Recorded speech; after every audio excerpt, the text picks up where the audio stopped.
this moment, I request all of you to make sure your seat bags and tray tables are in full upright position. Additionally, please make sure your seat belts are fastened. Please make sure that all your cell phones and electronic equipment are turned off. Thank you. And I stare at her. I'm just staring at this beautiful air hostess. The coal-filled eyes and pancake of makeup. And I wonder, what is it to be an air hostess?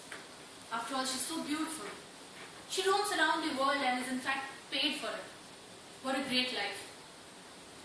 And I often wondered, these girls must have it all.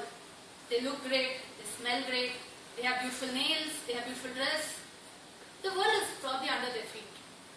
Then it kept me thinking, is it all that rosy as it seems?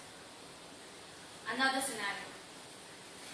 I am at McDonald's with my mom, having french fries. Totally not bothered about my dark circles or oily hair, skin, etc. Nothing at all. Suddenly there's a lot of hustle bustle around me and my mom were like, what is happening in the mall? And then I get to know that apparently there's a very famous actress amongst us. Oh, definitely we are going there to see her. Curiosity took the better of us and we went running to see who this lady was. No names taken, but definitely a dazzling sight in front of me as soon as I reached. Blinging dress, beautiful hair, flawless skin. Again, I felt a heartache somewhere. I'm not that beautiful. I don't even use that makeup. I think I should probably hire a makeup artist because my makeup sucks. That's when again it brought me to thinking. This actress also probably would have everything what she wants. After all, these girls are beautiful, rich, and have everything at their need. But is this all as how it seems? This is what that brought me to thinking that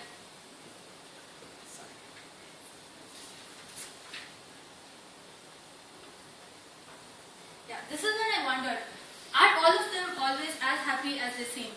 Because there are so many cases of unsuccessful marriages being heard from these actresses. Not just actresses, air hostesses. And the recent case probably would be Jia Khan, who had hanged herself. She was beautiful, she was hardly 25. What led to her take such an extreme step? What is this whole obsession about beauty, and what does the beholder actually see? Good afternoon, my fellow Toastmasters and dear friends. Beauty and women are synonyms. This is the harsh reality of life.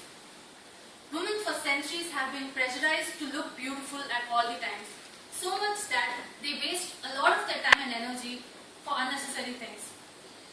And the trend is getting alarming day by day. Today, young children, and I mean young girls as young as 12 to 13 years, are pressurized to look good and are going for hormonal treatments and other surgeries just to be called hot. I don't understand this term hot personally because when I was a child, I never cared about wearing branded clothes or carrying expensive gadgets just to impress the guys. But today, the scenario is changing. So this brings us to the burning question here. Who is to be blamed for this drastic change that we see today?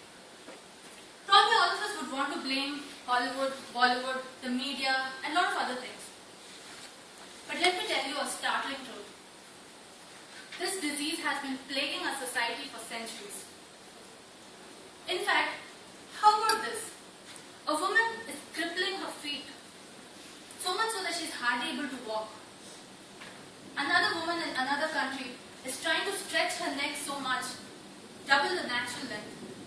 And in a lot of places, women are also asked to have thin waistlines. And there's actually some term called corset training. I never knew. The whole part of corset training was to have the ribs broken and to displace the organs so much so to have unnaturally thin waistlines. And the reason seems to be very relevant according to them. They have to attract good suitors. And in the latest trend that we see, the whole range of cosmetic surgeries, facial reconstruction, Botox, liposuction, enhancements, so many other names. But do you really think it is necessary? Young girls today are often led to frustration, and this leads to an increasing number of anorexic cases, mental illness, and obviously to battle all this, you have to get to alcohol and drugs. This is the sad situation today. In fact, what I would, and this has not been identified by a lot of people also, slowly growing. In fact, cosmetic surgeons themselves have said an alarming rate of 9% increase in demand of facial reconstruction surgery is there. And this is not for any natural causes like accident or natural genetical disorder. But this is only to look good or to enhance the beauty. Do you really think this is all required? Do you really want to put your children in such pain? We often don't know what young girls today are going through. I'm pretty sure all of us here also, at least the women, would want to change something about themselves just because their counterparts or peers are doing something. I don't think it is necessary. It isn't told beauty lies in the eyes of the beholder for no reason. After all, the warmth and the affection that a mother can give is totally irrespective of whether she is a good-looking woman or not. And that is the best love anybody can get. Let us try to bring this change amongst the younger generation.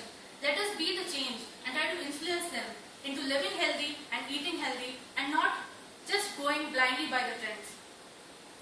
They should embrace the beauty in the natural form. It is not said simply that a beautiful woman delights the eye, a wise woman the understanding, whereas a pure one the soul. Over to you.